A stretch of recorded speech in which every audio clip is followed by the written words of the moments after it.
Olá, estamos de volta com mais um programa do canal História Atual. E hoje, encerrando o ciclo de debates sobre o cangaço, nós iremos falar sobre um tema um tanto quanto polêmico, que é a relação entre o cangaço e o coronelismo. Nós já vimos aqui um pouco da história de Jararaca, da entrada de Lampião em Mossoró, das produções, dos documentários feitos em torno do cangaço. E hoje, você, que é um curioso da temática, você que gosta de ler sobre o cangaço, vai ter a oportunidade hoje de participar do nosso programa, né, e assistir a uma conversa, um diálogo bastante interessante.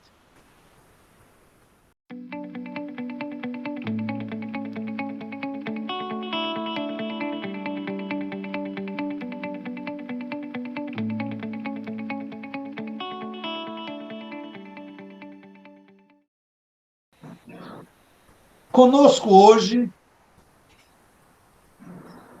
escritor, moçoroense, bacharel em Direito pela Universidade Federal do Rio Grande do Norte, com mestrado na Universidade Federal do Ceará, Honório de Medeiros, ele que é autor de 3 obras que são representativas para que a gente possa conhecer sobre o cangaço. A primeira obra, Macilon, Nas Veredas do Cangaço e Outros Temas Afins, publicado em 2010. A segunda obra, Cangaceiros e Coronéis, publicado em 2015. E fechando a trilogia, Jesuíno Brilhante, o primeiro dos grandes cangaceiros. É com enorme prazer que a gente recebe Honório de Medeiros no nosso canal. Mas antes de começarmos a nossa conversa, o nosso bate-papo, eu gostaria que você que está nos assistindo dê um like, se inscreva no nosso canal e receba semanalmente a nossa programação. Isso faz com que o nosso canal cresça e continue promovendo esse diálogo, esse debate sobre fatos históricos no Brasil e também em outros países.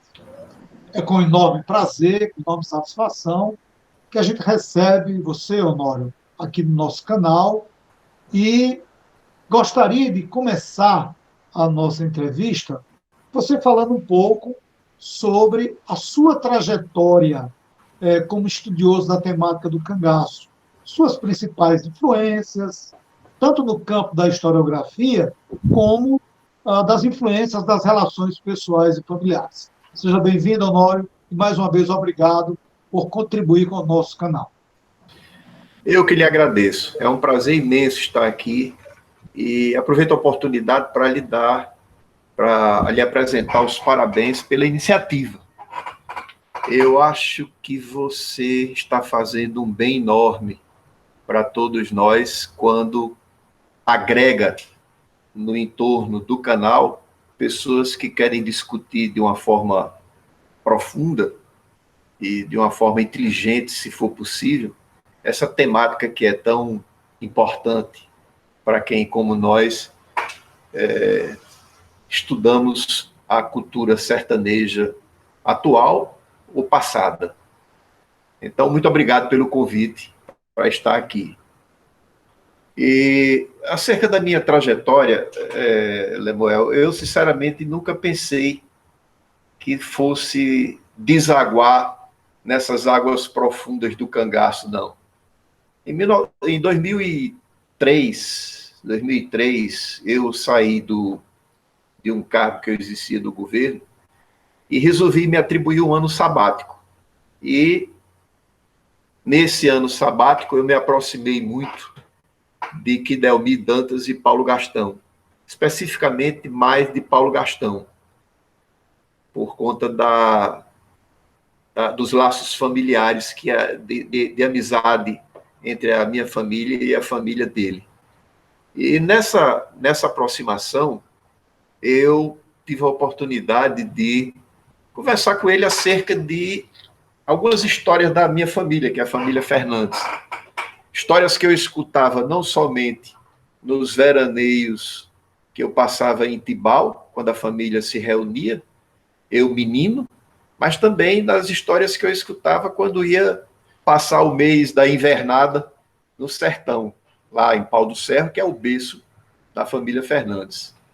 E todas essas histórias, elas ou diziam respeito a um tio-avô meu que foi embora para o Amazonas e foi um grande seringalista, foi um grande proprietário de seringais, mas muito mais importante do que isso, participou daquelas lutas pela independência do Acre. Ou então eram histórias que diziam respeito a Macilon. E por que Macilon era tão importante nas histórias da minha família? Porque quando o Lampião saiu de Mossoró, o bando saiu derrotado de Mossoró, a primeira parada deles, mais demorada, foi na fazenda de um parente nosso, Alfredo Fernandes, que era proprietário daquela casa, vizinho à casa onde Rodolfo Fernandes residia, e vizinho à Igreja São Vicente, aquela casa da esquina.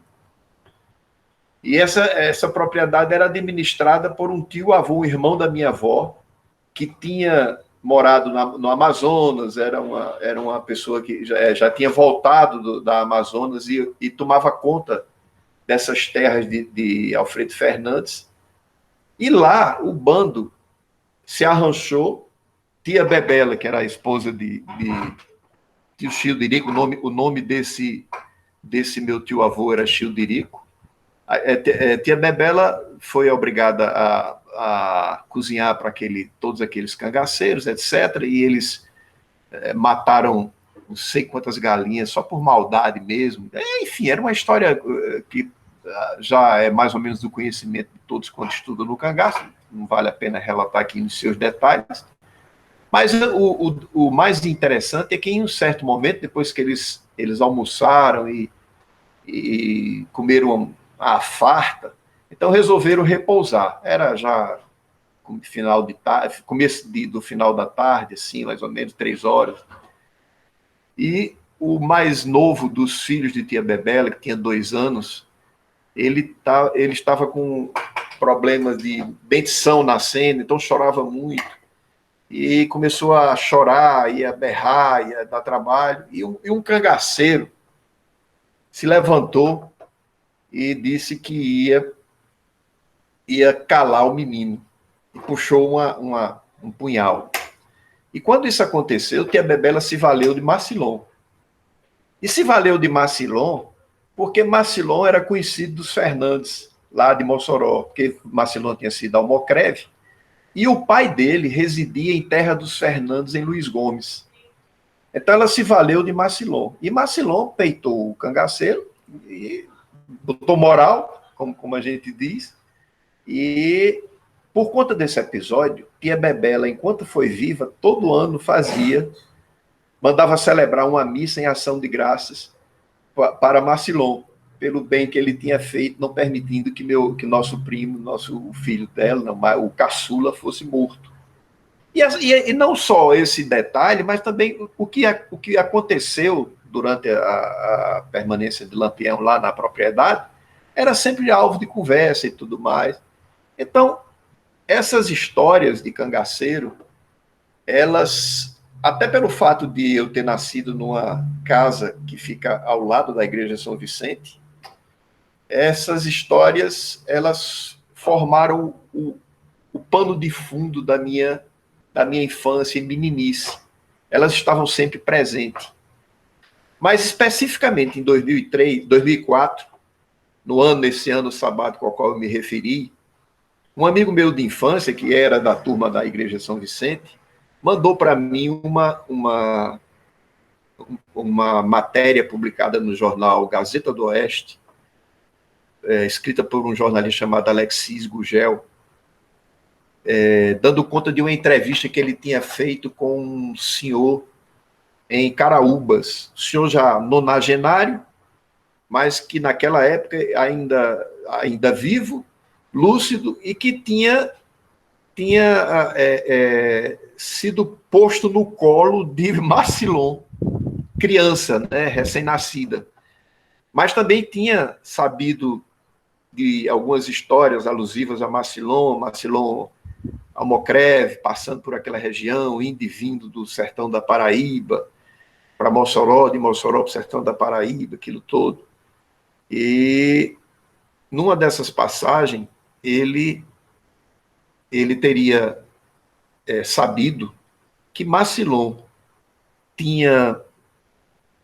na verdade, tinha engendrado o projeto de invadir Mossoró para raptar Julieta, filha de Rodolfo, por quem ele era apaixonado. A matéria de Alexis contava essa história. E Jânio Rego, esse meu amigo de infância, mandou essa matéria para mim.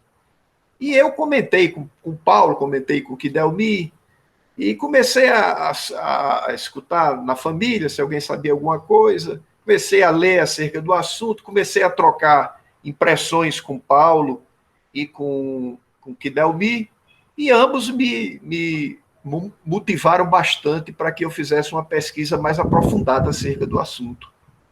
E eu resolvi fazer essa pesquisa. E as primeiras pesquisas que eu fiz, pesquisa de campo, foram acompanhadas por Paulo e outras por Kidelmi. Então, ao longo do tempo, eu fui aumentando a minha pesquisa acerca de Massillon, mas o que era mais interessante é que quanto mais eu lia acerca de Massillon, em jornais, eu mandei fazer uma pesquisa imensa acerca de Massillon,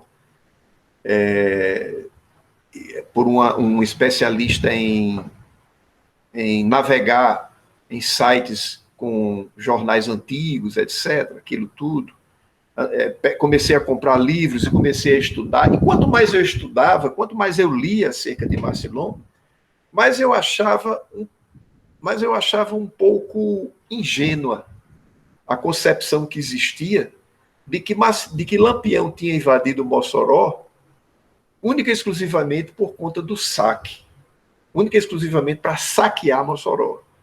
Bom, então, essa influência, a influência de Kidelmi, a influência de Paulo, a influência da participação da minha família, a família Fernandes, através de Rodolfo, diretamente no processo, a influência da minha meninice ali no entorno da igreja de São Vicente, a influência da minha presença no interior, em Pau dos Ferros, nas invernadas de julho, etc. Tudo isso contribuiu para que eu terminasse entrando de vez no estudo na pesquisa do cangaço. Agora, o que obviamente é importante nesse processo todo é aquilo que em epistemologia a gente chama de fragmentação das expectativas, que na minha concepção é o primeiro ponto para que a gente realmente resolva construir uma nova teoria acerca de alguma coisa, né? No campo da ciência, principalmente no campo da ciência. E o que eu chamo de fragmentação das expectativas é exatamente aquilo com o qual eu me deparei na medida em que, pesquisando por Massillon, eu descobria que o conhecimento que se tinha, ou a teoria que se tinha acerca da invasão de Lampião, era uma teoria, como é que eu poderia dizer, frágil.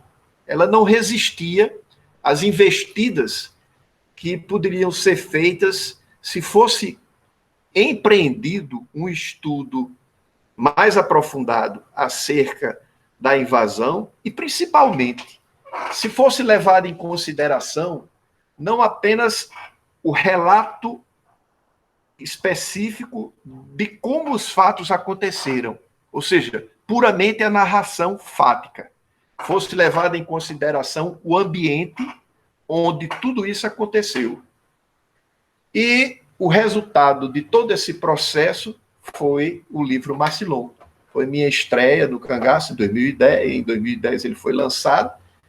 E nesse livro são elencadas 18, salvo engano, 18, 19 questões que até hoje não foram respondidas, né?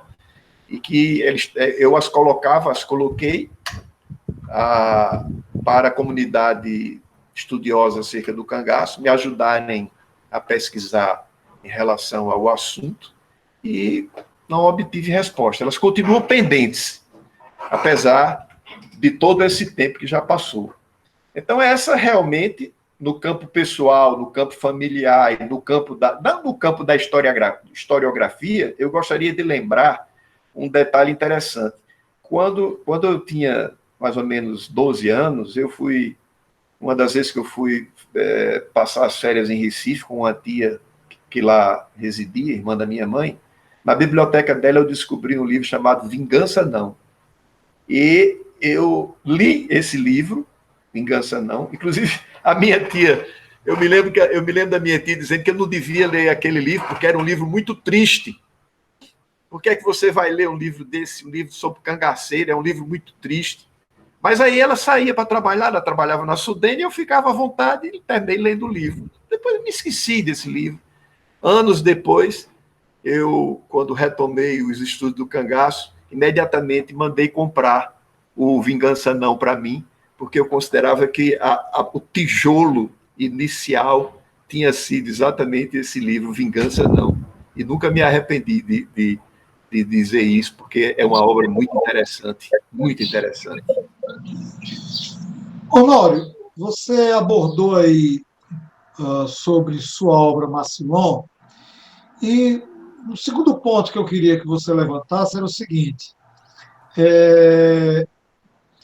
a construção da obra Macilon, ele está atrelado ao processo de construção das outras duas obras, que, por sinal, são bastante representativas.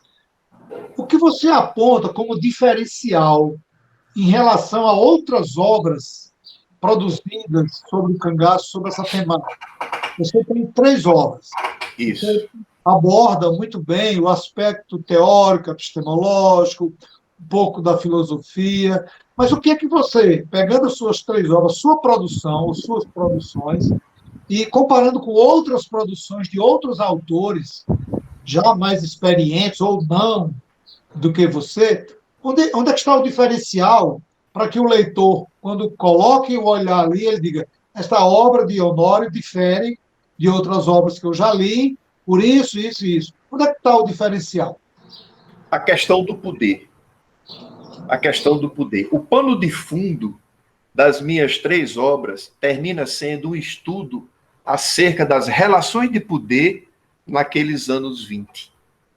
E é curioso, Lemuel, que esse tema passou a ser tão importante para mim, tenha passado a ser tão importante para mim, que eu agora estou escrevendo um livro acerca da eleição de 1934, que, no meu modo de entender, é um desaguadouro dos conflitos entre os coronéis acontecido nos anos 20.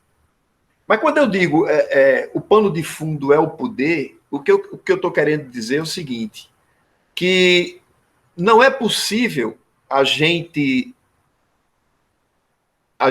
se aprofundar na discussão do cangaço sem que nós tenhamos na mente que o cangaço é uma manifestação de poder, uma manifestação de poder indisciplinada, uma manifestação de poder. Eu chamo de irridência. O termo que eu uso é esse aí, é irridência. É um espasmo. O cangaço é um espasmo, e quem melhor, na minha opinião, disse o que eu gostaria de ter dito em relação à conduta dos homens que fizeram o cangaço, por incrível que pareça, foi um escritor francês que ele levantou como é que eu poderia dizer, a tese da revolta do homem. ele coloca que o homem, ele faz avançar esse processo, que é o processo civilizatório, ele faz avançar na medida de sua revolta, e quase que nos chama a tentar compreender a história como sendo resultado das manifestações dessas pessoas que ousaram, de uma forma ou de outra, ir contra as circunstâncias nas quais elas viveram. E são pessoas diferenciadas. Por exemplo, você pega a família de Lampião. Por que Lampião, que não é o primeiro nem o segundo, foi o líder da família e foi o líder do cangaço? É como se houvesse ali uma confluência entre genética e ambiente social, e por conta desse complexo de fatores, nascesse pessoas que, de uma forma ou de outra, elas impulsionam a história e fazem com que o processo civilizatório avance. No mundo da epistemologia, que é com quem eu faço o paralelo, porque eu vim da filosofia da ciência para o direito, e do direito para o cangaço, no mundo da epistemologia, nós entendemos, com Bachelard, que você deve ter estudado no seu doutorado, no seu mestrado, nós entendemos que é sempre o conhecimento é sempre resultado da reforma de uma ilusão. Nós temos uma ilusão de que conhecemos algo, mas esse conhecimento já não responde às nossas angústias, e aí nós somos forçados, nós temos as nossas expectativas fragmentadas, e nós somos forçados a engendrar processos teóricos explicativos. Mas essas pessoas, quando nós olhamos a história, nós vamos ver que algumas pessoas, elas são catalisadoras desse processo. E aí é o caso de Lampião especificamente. E o pano de fundo do livro, na verdade, é o entendimento de que havia o poder por trás de todas aquelas ações que nós elencamos ao longo do tempo, narrando, mas não a interpretando de uma forma que realmente nos explicasse o que estava acontecendo. E também nós começamos a entender que o cangaço, ele não é uma decorrência do coronelismo. Ele é digamos assim, uma espécie de rio que corre paralelo e que às vezes se encontram, às vezes não. Tanto é que trombam, mas às vezes juntos formam um verdadeiro caudal, como foi no caso da invasão de Mossoró, quando os coronéis do Ceará, os coronéis do Rio Grande do Norte resolveram se aliar através de um personagem singular chamado Macilon para invadir Mossoró, em um episódio absurdamente inesperado e até inimaginável para os padrões da época, pelo que nós sabemos de tudo quanto nós estudamos em relação ao período. Então, o pano de fundo, o que ele tem diferente? Ele passa a encarar o poder não como uma relação de força entre cangaço e coronel, e volante e pessoa, não. Ele passa a ser o imenso caudal onde tudo isso está posto como peça de um xadrez imenso que é a história. Amigo, a sua experiência como pesquisador o credencia a defender as teses sobre a relação do cangaço com a política dos coronéis. E isso fica muito evidente em suas obras, quando você mostra, por exemplo, quando você aborda, por exemplo, os ataques de cangaceiros a Apodi e a Mossoró. Eu lhe pergunto, quais as fontes que você utilizou para embasar, para dar um embasamento, para dar sustentação às suas teses em relação a esses dois fatos, Apodi e Mossoró? Olha, a resposta é até singela. Foi estudando os passos de Macilon. Quanto mais eu mergulhava naquele personagem enigmático, desconhecido, eu não sou um homem de me gabar, mas eu não posso deixar de atribuir a mim mesmo o fato de ter trazido para a luz alguém que estava posto como um rodapé em um livro esquecido de uma biblioteca praticamente desaparecida, comendo o pó do tempo. Foi quando eu trouxe Marcilon. Quando eu recuperei Marcilon, na medida em que eu recuperava Marcilon, eu ficava espantado com as ligações entre Marcilon e os coronéis da Paraíba, Marcilon e os coronéis do Ceará. Eu ficava espantado quando eu descobria do conflito entre coronéis existentes por trás de tudo quanto nós apenas vislumbrávamos em relação à política dos coronéis nos anos 20, no Rio Grande do Norte, na Paraíba e no Ceará. Por exemplo, vou dar um exemplo para você banal. Marcilon, o primeiro feito dele que realmente chamou a atenção foi o ataque que ele realizou em Belém, em Brejo do Cruz, quando ele faz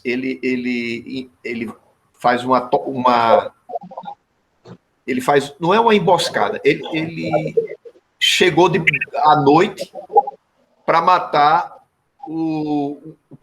a família que na época era quem dominava politicamente Brejo do Cruz e que era inimiga política fidagal das grandes famílias que dominavam aquela região. E ele vai e mata duas pessoas e fere outra, e de lá ele foge para... Hoje nós sabemos que ele fugiu direto para o inquérito que foi aberto contra ele, diz que ele fugiu direto para a fazenda dos Saldanha. E de lá, o que nós sabemos é que ele aparece no Ceará. E já aparece no Ceará, e participa de uma emboscada contra os paulinos a mando de Isaías Arruda. O que é que a gente vai pensar em relação a isso? Aí entra a questão de você engendrar a construção do quebra-cabeça. Você começar a pegar informações que elas estão setorizadas na política dos coronéis, mas elas não estão ligadas com os fatos que dizem respeito à bandidagem, à pistolagem, ao jaguncismo, ao cangaço. Você começa a relacionar esses fatos entre os coronéis, os cangaceiros, os jagunços, o ambiente político, e você começa a descobrir as coisas. Veja bem, havia uma prática comum naquela época entre os coronéis, que era o seguinte: seus homens faziam... Os homens de algum coronel cometiam algum ato, matavam alguém, ou davam uma surra em alguém, enfim, cometiam algum tipo de ilegalidade. O coronel a quem esse jagunço servia mandava o jagunço para outro coronel, se possível no outro estado, para que ele ficasse por lá enquanto o calor do problema desaparecia. Havia o que se chamava de troca. O coronel mandava fazer uma incursão, e essa incursão levantava uma série de problemas junto ao governo, junto à imprensa, etc. Então, vamos pegar esse homem, vamos mandar lá para o Ceará, porque lá ele passa um tempo lá e tal. Então, o intervalo de tempo entre esse atentado de Marcilon em Brejo do Cruz e o atentado que ele comete contra os paulinos a mando de Isaías Figueiredo é muito curto, para que possa existir uma relação entre Marcilon e Isaías, mas é extremamente longo quando a gente começa a perceber a relação entre os coronéis do Ceará e os coronéis da Paraíba, que eram muitas as relações, muitas as relações. Então, Quando eu comecei a estudar esses detalhes, aí eu vou para o episódio de Apodi. E aí no episódio de Apodi aparece o quê? Os coronéis do Apodi, que são ligados aos coronéis da Paraíba e que contratam junto aos coronéis do Ceará para que Macilon venha a Apodi e mate o coronel Chico Pinto. Mate ou desmoralize.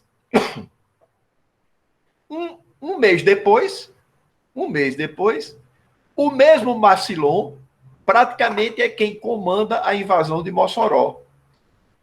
Os coronéis que dominavam a política de Mossoró eram os Fernandes.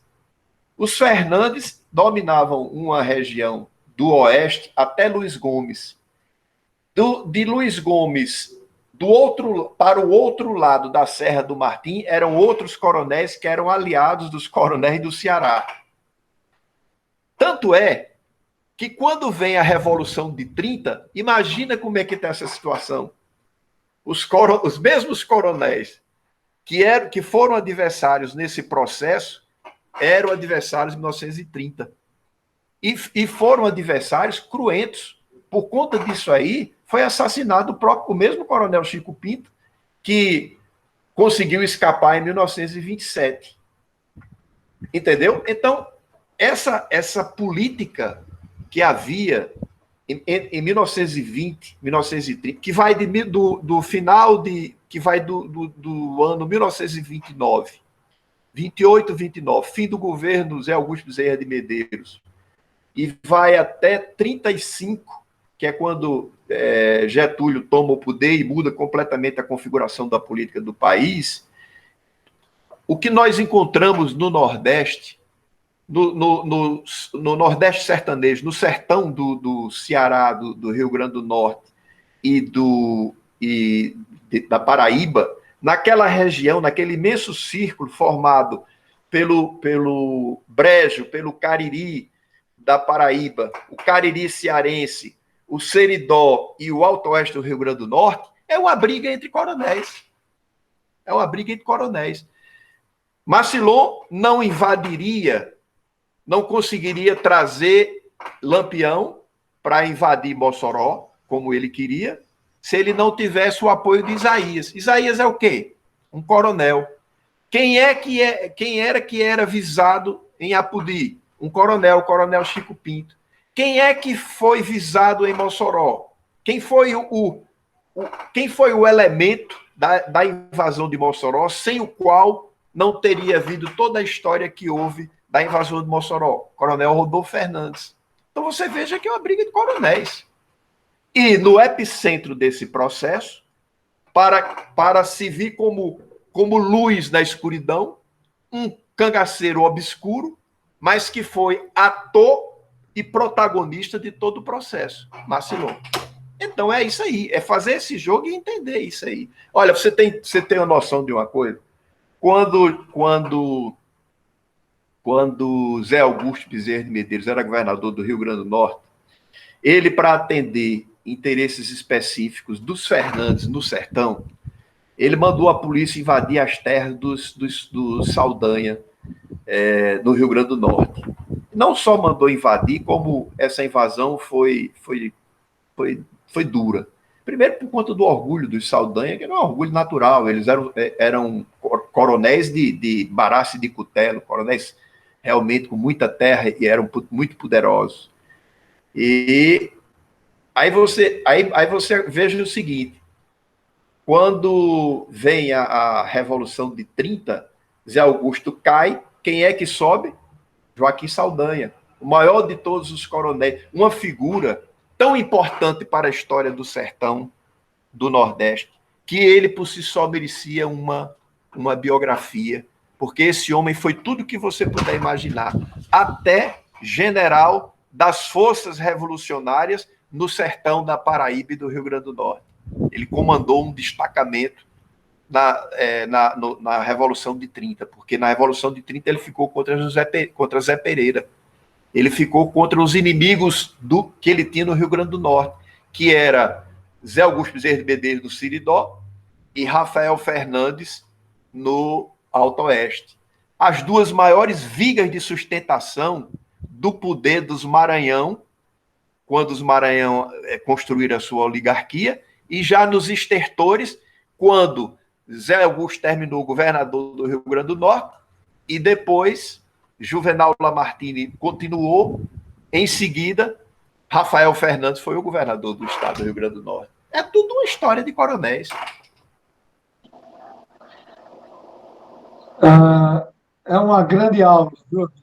Você falando sobre essa relação de poder entre os coronéis e colocando o cangaço nesse epicentro, é muito bom. É uma grande satisfação a gente ouvir a sua explanação, entendeu? Sua Obrigado. explanação. Eu gostaria que você traçasse um perfil de 4 personagens, né, dessa, dessa história que envolve Mossoró, Lampião, certo? Cangaço, Coronel. 2 coronéis, Isaías Arruda e Rodolfo Fernandes, e 2 cangaceiros, Marcilon, né, e Lampião. São 4 personagens de um fato histórico relevante e que merece que o nosso público conheça um pouco do perfil desses sujeitos. 2 coronéis e 2 cangaceiros. Olha, eu quero começar por Lampião, até porque o que eu tenho para dizer em relação à participação de Lampião é bem simples. Lampião, ele pagou de otário nessa história da invasão de Mossoró. Por quê? Lampião chegou no Ceará para descansar e não passava absolutamente pela cabeça dele sequer existia como algo remotíssimo, essa possibilidade de invadir Mossoró. Tá no depoimento de Bronzeado, tá no depoimento de Jararaca, né? Hoje isso é um fato que vários escritores já se debruçaram sobre isso. Então, Lampião chega lá e quando chega, ele é assediado por... E aí começa uma ligeira controvérsia. Ele é assediado por Isaías e por Marcilon. Isaías ele colocou Marcilon para fazer o trabalho de convencimento. E Marcilon foi extremamente hábil em relação a isso. Marcilon tinha acabado de chegar de Apudi, mostrou o resultado do saque que tinha feito em Apudi, mostrou que Apudi era uma cidade muito, muito insignificante perto de Mossoró. Deve ter dito para Lampião que Mossoró ninguém tinha coragem de brigar, que era tudo frouxo, aquele negócio todo, aquela conversa toda. Isaías chegou por trás e cohonestou tudo que Marcilon disse, né? E Lampião terminou por se convencer a fazer a incursão, que foi a grande besteira da vida dele. O que nós não conseguimos descobrir ainda é se, tendo Marcilon a relação que já tinha com Isaías, e tendo sido cedido por Isaías para invadir Apudi, como de fato foi, essa ideia saiu da cabeça de Isaías e Marcilon passou a ser o executor, ou se a ideia foi de Marcilon e ele seduziu Isaías e aí os dois juntos seduziram Lampião. Por que é que eu acho que Isaías comprou essa... E aí já falando de Isaías. Por que é que eu acho que Isaías comprou facilmente essa história? Isaías estava numa situação política muito difícil. O governo federal estava pressionando o governador do Ceará para ele deixar de apoiar os coronéis coiteiros, os coronéis que se valiam de jagunços para impor o seu poder no Cariri cearense e em outras regiões do Ceará também. Então era uma pressão muito grande, porque era uma pressão que vinha do governo federal, o governo federal pressionava o governador do estado, naquela época o governo federal mandava tudo, tudo podia, e o governo do estado realmente estava querendo acabar com o mandonismo de Isaías, denunciado a todo momento lá em Fortaleza, pela imprensa, etc., e por aí vai. E, inclusive, denunciado também no governo federal, né, no Rio de Janeiro, onde funcionava o governo federal. Isaías pensou o seguinte, eu imagino como ele, pela mentalidade que ele demonstrou ter, e aí nós temos o livro de João Calixto, que é fabuloso, é uma obra incrível, traça um perfil de Isaías que é exaustivo, no sentido de exaurir a construção de um perfil de um coronel. É uma obra que não pode faltar na biblioteca de ninguém que seja estudioso das relações de poder no sertão. Isaías, ele pensou o seguinte, olha, eu não tenho nada a perder, porque para Lampião ir a Mossoró, ele vai ter que se abastecer comigo. A logística era toda de Isaías. Isaías forneceu cavalo, Isaías forneceu armas, Isaías forneceu munição, Isaías forneceu mantimento. Então, nessa história aí, ele já ganhava muito. E se Lampião voltasse vitorioso e trouxesse a fabulosa soma de 400 contos de réis como resultado do saque, metade era de Isaías. Então, Isaías diz, eu não tenho nada a perder, porque se ele morrer por lá, eu ganhei, porque me livro desse problema que o governo federal e o governo estadual estão... resulta da pressão do governo estadual do governo federal. Mas se eu se ele voltar sendo vitorioso, eu estou rico pro resto da vida. Vou mandar no Ceará inteiro, vou ser governador do Ceará. Então, o que nós não sabemos hoje, não há como saber com certeza, é se foi Macilon ou se foi Isaías. Eu acho que pode ter havido algum interesse que tenha apresentado a ideia para Isaías e para Macilon. Algum grupo de pessoas apresentou essa ideia. É possível que isso tenha acontecido. Porque eu não acredito que Macilon, por si só, tenha tido a ousadia de querer invadir uma cidade, que ele conhecia bem Mossoró, sabia que era uma cidade imensa. E muito menos Isaías ia querer assumir uma responsabilidade dessa, sem que, e aí é que é o fator importante para entender tudo isso, sem que ele tivesse a quantidade de homens suficiente para realizar uma incursão de tamanho porte, como foi a que foi feita para Mossoró. Ele não sabia que Lampião ia para lá, assim como Macilon também não sabia. E se os cangaceiros que estavam se articulando na Paraíba, da qual deu conta a Rodolfo um mês antes da invasão, aquele compadre, empresário e amigo lá de Pombal, que tanto pode ter ele sabido do episódio através dos cangaceiros, porque ele era dos liberatos, como podia ser através dos próprios coronéis, porque ele era ligado aos coronéis, né? Então, se Lampião chegou por acaso e esses cangaceiros que estavam sendo juntados na Paraíba eram insignificantes para uma invasão como essa, então eu só posso calcular que a ideia realmente tenha saído da cabeça de Macilon, né?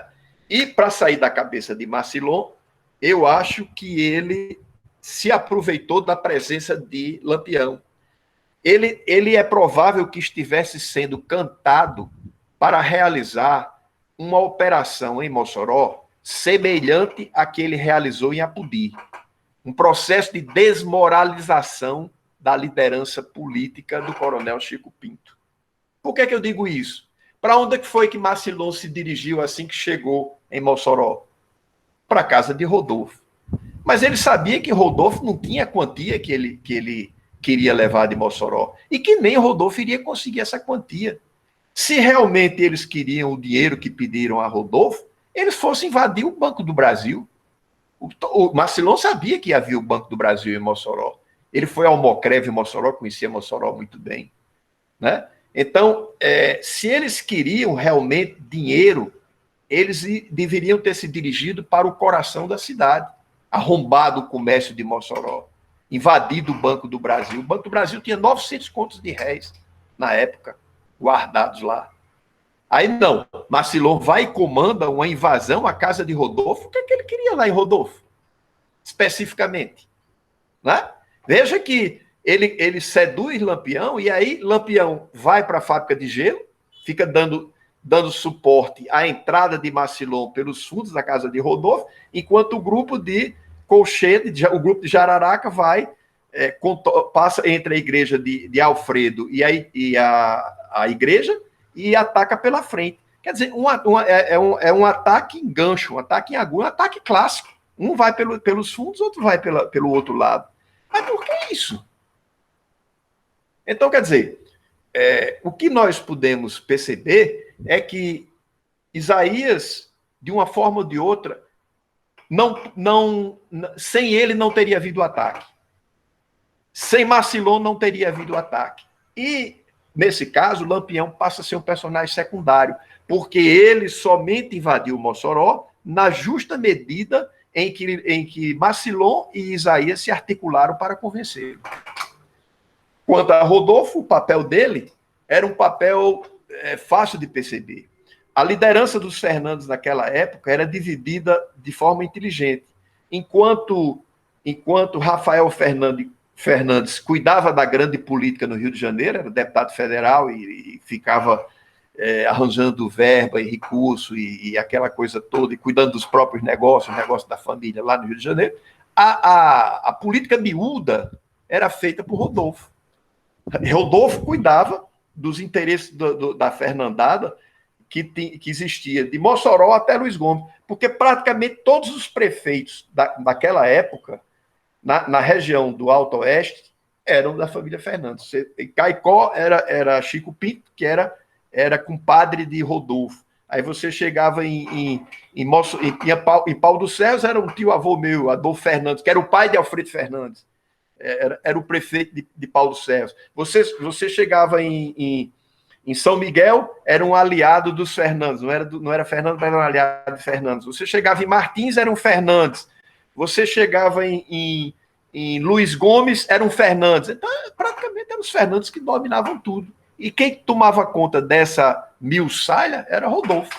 Então está aí o perfil dos quatro e a relação que eles têm entre si e a relação e o que nasce dessa relação de ódio e de política e de antagonismo que nasce entre Lampião, Rodolfo, como é que se diz, Isaías e Marcilon. Olá, uma última pergunta para matar a curiosidade dos nossos companheiros que assistem ao nosso programa. Teria existido cangaço sem a conivência dos coronéis? Coronel e cangaceiro, eles estão no mesmo barco? Ou estão separados e a conveniência que os aproxima? Teria existido cangaço sem a conivência dos coronéis? Os coronéis, com certeza, o cangaço não é uma consequência do coronelismo. Isso é patente. O que eu entendo é que o coronelismo e o cangaço são duas manifestações das relações de poder. Né? O cangaço é uma manifestação espúria, porque ela espúria no sentido, não é um juízo de valor, é uma afirmação no sentido de que ela preenche o conceito de bandido rural que nós conhecemos da teoria de Hobsbawm, mas que já era mencionada por outros autores. Eu entendo, como eu disse para você, que o coronelismo e o cangaço, o cangaceirismo, eles são dois rios que correm para o mesmo estuário. Agora, um não depende do outro para ter existido. Por quê?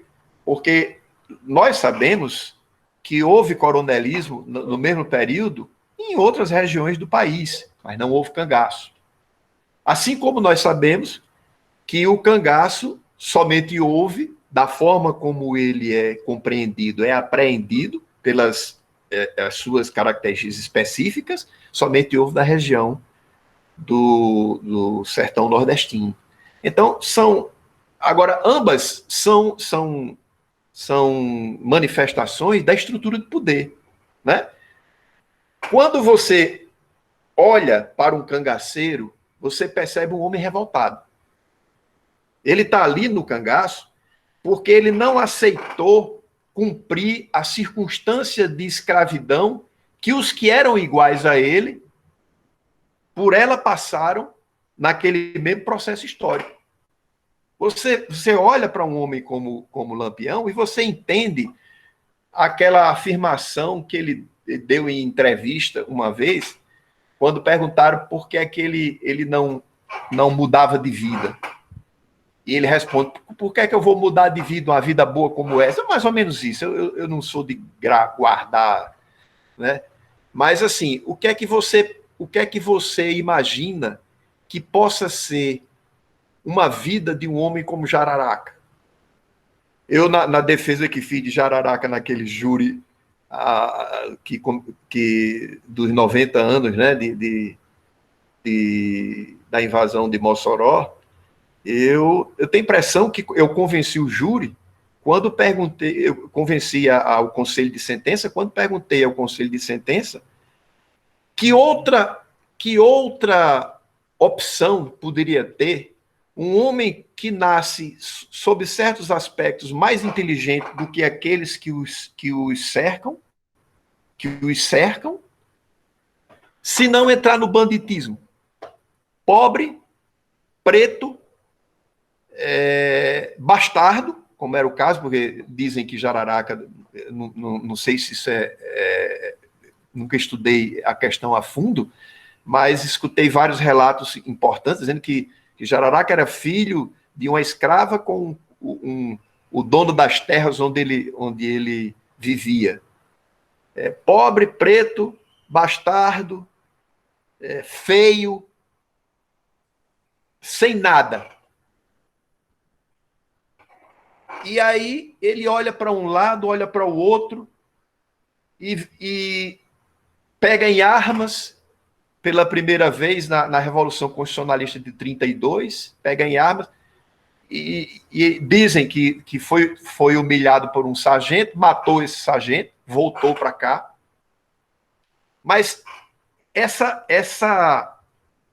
franja que existe entre a passividade do conformista e a psicopatia do assassino, essa franja, essa pequena e tênue fresta dos homens revoltados, dos homens que não aceitam nem ser o conformista, tampouco ser, porque não lhe deixam ser o psicopata, teria que ser ocupado por homens como os cangaceiros. As circunstâncias históricas permitiram que isso se transformasse em um movimento que marcou época. Mas não porque dele tenha nascido como a vida possa ter nascido do barro. Nele nasceu porque o ambiente era propício para isso. E como havia esses homens revoltados, esses homens se transformaram em cangaceiros. Mas não eram subservientes aos coronéis. Eles seguiam um curso de rio próprio. Eles, com certeza, não desaguaram no mar, porque morreram durante o percurso. O rio secou durante o percurso. Os coronéis não, ainda hoje existem os coronéis aí, embora com outros nomes, né? Honório, muito boa nosso bate-papo. Eu agradeço demais você ter disponibilizado um pouco do seu tempo para conversar conosco sobre o cangaço, sobre esses personagens como Macilon, Isaías Arruda, Rodolfo Fernandes, Lampião e outros sujeitos que você citou aí, como o Coronel Joaquim Saldanha, o Diapudil, o Chico Pinto e tantos outros que contribuem para ampliar o nosso conhecimento. Eu agradeço e abro para você fazer as suas considerações finais. Olha, eu quero agradecer a você a oportunidade de expor o que eu penso acerca desse assunto num ambiente intelectualmente promissor. Porque uma coisa é você... Eu já perdi a conta de quantas entrevistas eu já dei na minha vida. Mas quando a entrevista ela é feita de forma inteligente, tudo flui. Até eu me sinto já estimulado a repisar os mesmos assuntos mais uma vez, porque quando a gente é provocado de forma inteligente, a gente termina construindo novos argumentos para as mesmas teses que vem defendendo ao longo do tempo. Então eu lhe agradeço por essa oportunidade. E espero que você continue com esse projeto, porque é um projeto interessantíssimo, e também quero me colocar à sua disposição. Todas as vezes que você precisar, eu estou inteiramente à sua disposição para a gente manter outros diálogos iguais a esse. Muito obrigado. Obrigado, forte abraço para você que está nos assistindo. Eu quero mais uma vez pedir para que você dê um like, se inscreva no nosso canal e divulgue o nosso canal. Fazer com que ele cresça, que mais pessoas assistam e participem. Mande o seu comentário, faça suas observações sobre o tema que foi debatido e dê sugestões. Né? Você pode sugerir um tema que a gente possa discutir no nosso canal. Eu agradeço a todos e a todas e até o próximo programa.